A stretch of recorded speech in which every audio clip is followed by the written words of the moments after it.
Good evening, members, officers, members of the public.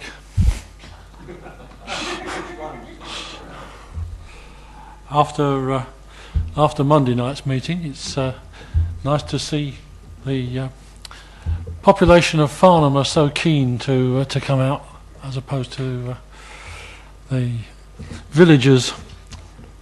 Can I draw your attention to the fire regulations, and please make sure that mobile phones are off or on silent. Thank you very much. That caused a flurry of people switching mobile phones off in the southern meeting, but you're much better prepared. Okay, item 1, minutes of the previous meeting, which took place on the 26th of November. These have been laid on the table for the past 30 minutes. Can I take them as agreed? Agreed. Thank you very much. I will sign those after the meeting. Apologies for absence. Emma? We have apologies from councillors Jill Hargreaves, Stella Anderson-Payne and Pat Frost. Thank you. Thank you very much. Declarations of interest. Have there been any declarations before the meeting? None before the meeting, Chairman. Do any other members wish to make a declaration of interest? Councillor Potts? Thank you, Chairman. Just a general interest, non-pecuniary, as a member of Farnham Town Council, though I don't sit on their planning committee, and I come to this with a fresh pair of eyes. Thank you. Apart from other people wishing to say the same thing? No, thank you. Item 4, and I shall pause for a long period. Questions from members of the public? None received, Chairman.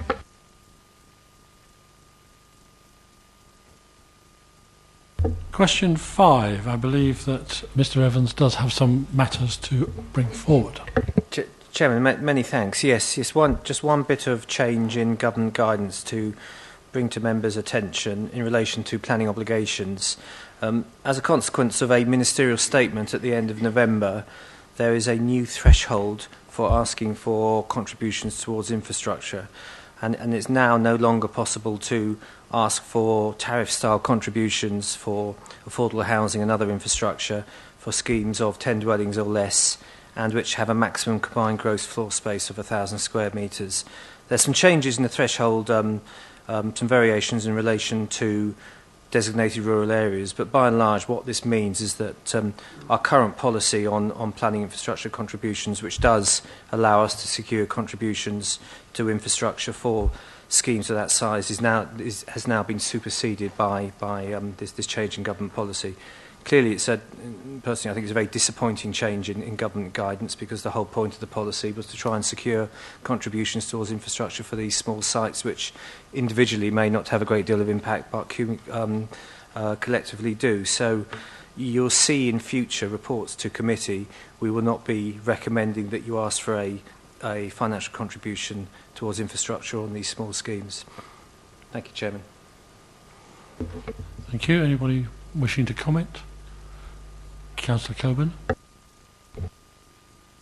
Thank you, Chairman. I imagine that although it will be written down and we can't do anything about it, there will be plenty of opportunity to say what we think about it at frequent meetings, because the one thing that people raise time and time again is they're not against increased planning, they're not against more housing, but the infrastructure is the one thing. And as you say, any small amount helps. So I think this is very backwards, and I hope we do moan about it at every possible opportunity. Thank you, Councillor Coburn. I should mention that the same piece of advice from Mr. Evans was brought up at the Southern Planning meeting, at which, of course, Councillor Knowles is a member, and he is meeting with the Secretary of State in the next 2 days, and will be mentioning it to him. Can I also point out that on page 25 of your current agenda, that this piece of information has already been included in the notes relating to the application this evening. Thames Basin Heath Special Protection Area. Matthew, would you like to add anything to the... Oh, it's going to be Paul, sorry. Yes, thank you, Chairman. Very briefly, members will see the latest update on Sangs as of 18th of December. You'll see we've added an additional column, provide additional information, which is dwellings which are applications that are currently at appeal. That clearly, if those appeals are allowed, those numbers will be accounted for in the 248 and reduce it further. So that's just an extra bit of information that members might find helpful. Thank you, Chairman. Thank you, Paul. Councillor Steele. Yes, thank you, Chairman. Just as a matter of form tonight, I know we've got a small application in front of us, but I will be asking if we've done an appropriate assessment to show that beyond all reasonable and scientific doubt that there'll be no harm to the Thames Basin Heath Spa. This is a requirement of the Waverley Agreement and a question that this committee really should put forward for all future building projects in Western planning. I had correspondence with Natural England under the Freedom of Information Act and some correspondence thereafter, where they admitted to me that they had no proof that Sangs actually work. They're undertaking more work to establish the position, and this is after 7 years.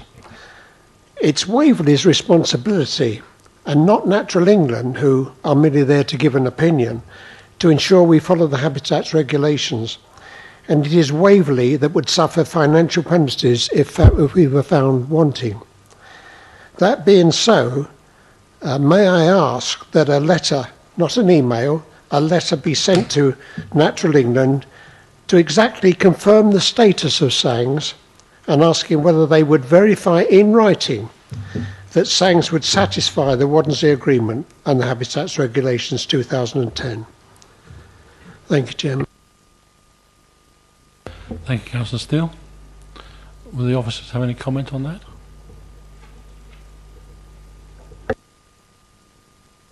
Chairman, I think the position is actually very clear that the Council has adopted an avoidance strategy which deals with SPA issues, and so long as the appropriate contribution is made towards that, then there is no need for an appropriate assessment to be undertaken, and that's reflected in the Council's adopted policy. And I don't think it's within the scope of this committee to go outside of that policy.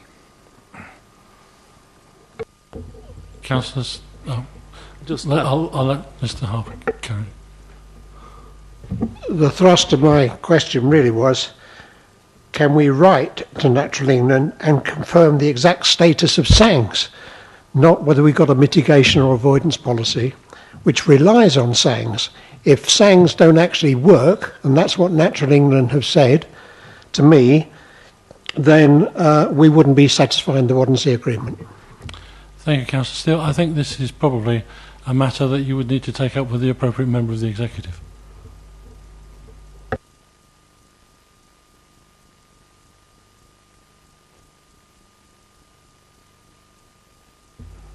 Any other comments? Councillor Coburn. Thank you, Chairman. I don't really see what it has to do with the Executive. I don't mean to sound rude. This is not a corporate decision. This is the Planning Committee. And the Planning Committee is making decisions, totally separately from any corporate strategy we have. And I would have thought it's perfectly acceptable for this committee to ask a question on a very important planning issue. I agree with you absolutely, Councillor Coburn. The only thing that I was suggesting was that since we have a council policy, which is not a Western area planning policy, but it's a council policy relating to planning, that the appropriate route for variance of that policy or asking questions of external authorities relating to that is through the appropriate executive member. Councillor Blagden. I have to admit I'm still rather confused by this, because we are the planning committee and therefore we should be discussing areas that really involve planning to a very high degree, because most of the almost all the subjects we get have a planning part. So why we're dodging this, I'm not sure. I mean, we may not be dodging it, but if we as a committee are not able to do it, may I ask who is the kind of, or what committee is involved with planning of this kind? Councillor Grady. To follow on from that, my understanding has always been the planning committee is here to determine planning applications. Planning policy is a matter for the council, vested in the portfolio holder for planning and in full council. We're not here to make policy, we're here to oversee the implementation of that policy against individual planning applications. So I'm not entirely clear what this debate is about. Thank you. That's also my interpretation. That's what I was trying to put across. Councillor Potts. If it helps members of the planning committee, would you like me to go, Chairman, through you, would you like me to go back to the portfolio holder in the morning and speak with him, raise the issues and concerns raised by fellow colleagues, and we'll come and suggest that we actually meet with them to discuss this? Thank you. Thank you, Councillor Potts. That would be very helpful. And maybe you could ask the executive member if he might attend our next meeting to talk it through, since it's only Western area that this actually applies to. Thank you. Will that satisfy you, Councillor Steele? It is a subject that this planning committee should be aware of and should be involved in, because it only applies to Western planning, and we're making decisions about developments, and if they are basically reliant on the avoidance or mitigation strategy, if that doesn't hold water because SANGs do not work, then Waverley is responsible. We are responsible for making decisions that are not lawful. So all I want to ask is, could a letter be written to Natural England and get confirmation? If we have that, then I think that means that at least Waverley is protected. Thank you, Councillor Steele. Let's move on. I think we've taken that as far as we can. Item 7, applications for planning permission. In the event of site inspections being necessary as a result of consideration of the application at this meeting, be held on Tuesday the 3rd of February 2015 at a time to be agreed. Moving on, there are no planning applications subject to public speaking. There is just one planning application in section B.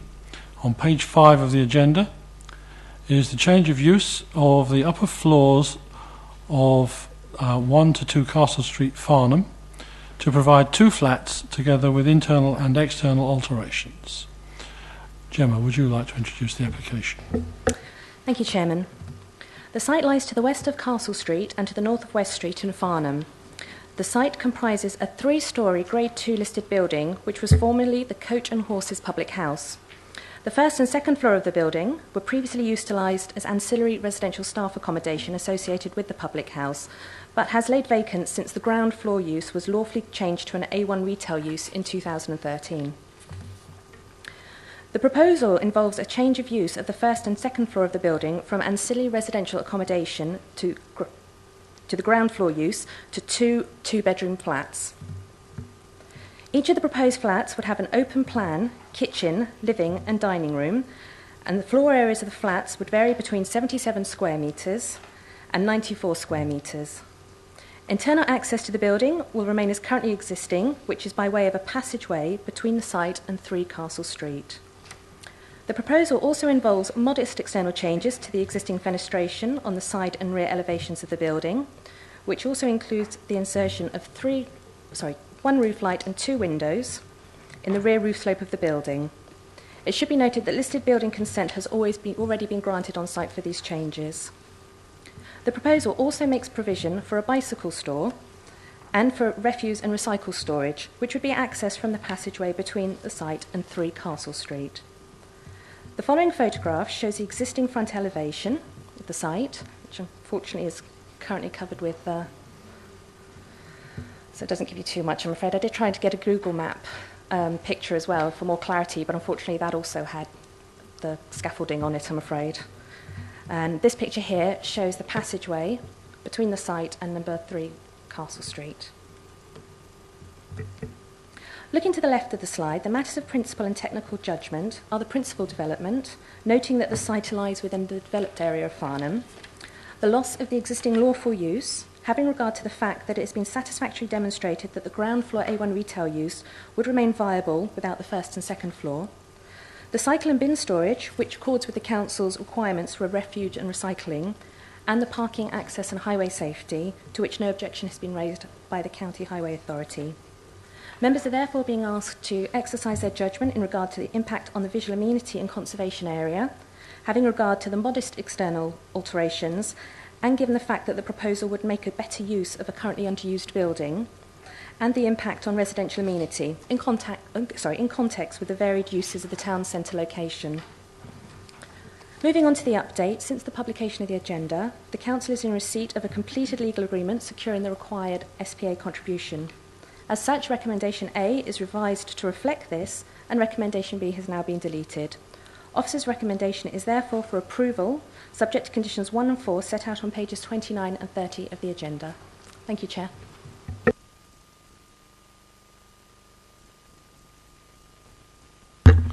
Members. Councillor Coburn. Thank you, Chairman. Sorry, I was waiting for a local member who wanted to speak, but I mean, this is just good news again, isn't it? I love going out to the public for consultation because the public is so knowledgeable and speaks such common sense about development that, you know, it's always a pleasure. And one of the things they've said for years is that we should develop the upper floors of some of these buildings in the town centre, especially the ones that have been used just for storage. In this case, obviously, it was staff ancillary accommodation when it was the coach and horses. But, you know, it brings life back into the town centre, and as long as the listed buildings officer is convinced that there will be no adverse effect on the street scene, I just think this is very good news. 2 more housing units. I would say I've noticed this stress now that we're getting in our reports about, you know, the need for houses and push, push, push. And I fully understand where the pressure's coming from. But I still don't think we compromise on quality because of that. And, you know, not every site is acceptable for two-bedroom flats or even 2 houses in one area. And I do think with this push, we have to be very conscious of our local guidance, if you like. It was interesting reading your official guidance and then the sort of, if you like, the rules, I suppose, and then the guidance. But, you know, the Farnham Design Statement is very clear on what should be happening. The Farnham Conservation Area Management Plan has very good, clear advice on what should be happening in the conservation area. And we're all very, very keen on having life and up-to-date use in as much of the town centre as we can. So I think this is terrific news, and I hope it goes ahead. Councillor Potts. Thank you, Chairman. I just would like to follow on from what Councillor Coburn has said, and one of the points she made was about the quality, and I think that's really important. And having sat in the traffic this afternoon looking at that building, the scaffolding actually has come down. I don't know if it was today or earlier, but certainly the scaffolding is now, literally in the last 24 hours, the scaffolding is down. And I have to say the whole building really does look great, certainly from the outside, and it really does help sort of the whole amenity of that part of Castle Street. So as long as the listed buildings officers and the conservation officer is happy with what is proposed, again, I think it's great to see unused buildings being used. I hope that we see more of that appropriately happening in Farnham, and breathing life into all parts of the town. Thank you. Councillor Blackton. Thank you, Mr. Chairman. Having been subtly reminded by my fellow councillors that maybe I should have started as the ward councillor, for which many thanks, I can only say that despite that fact, I agree entirely with what Councillor Coburn has said. And indeed, we are trying to get as many people as possible into the centre of town, not least because of the lack of need for communications. But the one concern, or one of the concerns that I have, is the fact that most people wanting a flat also would like to have a car somewhere near. And this is where I'm somewhat at a loss. And the fact that you're generously considering providing some bicycle sheds doesn't actually meet that particular requirement. I mean, you know, as somebody who's tried bicycles, although I've now been told I can never do so again, I think that we need to look very carefully at whether or not there is a scheme to allow the use of on-street parking for which a permit, I understand, is used. And here I don't know quite the full detail of it. But it worries me that the flats themselves will not be particularly popular unless there is some form of being able to look after vehicles. Thank you, Mr. Chairman. Councillor Steele? Yes, I mean, it's already been said, this ticks all the boxes. We want to encourage people to go and live in Farnham town. It adds security in the evening, gives life to the town. And one of the things I like about this is we've had applications for rather pokey little flats. And this is not. These are nice, spacious flats. And I think that's what, when we talk to people, especially people who want to downsize, they want to downsize in places just like the flats we're talking about, but they don't want to go down to just one room and a kitchen and a bedroom and that's it, you know. They want a bit of space. They've come from a big house. They don't want to feel hemmed in. And I think this ticks all the boxes, and yeah, I'm all for it. Councillor Lear? Thank you, Chairman. Notwithstanding what Councillor Blagden has said, I think I agree entirely. I think for the town centre to get footfall and people living in it is fabulous. And actually, there are permits for people to park, and I think other houses down there already do have those permits, and so residents do have those permits and use them quite amenably. So I think it is suitable and very good.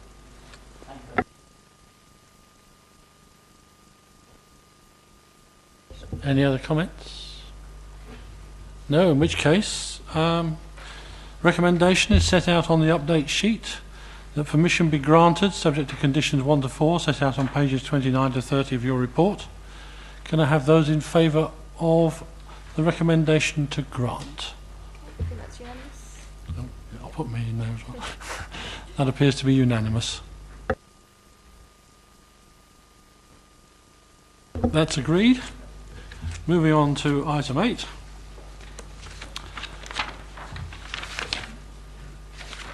Item 8 appears to say item 7, but never mind, it's irrelevant anyway, there isn't anything. That meeting is now concluded. Thank you.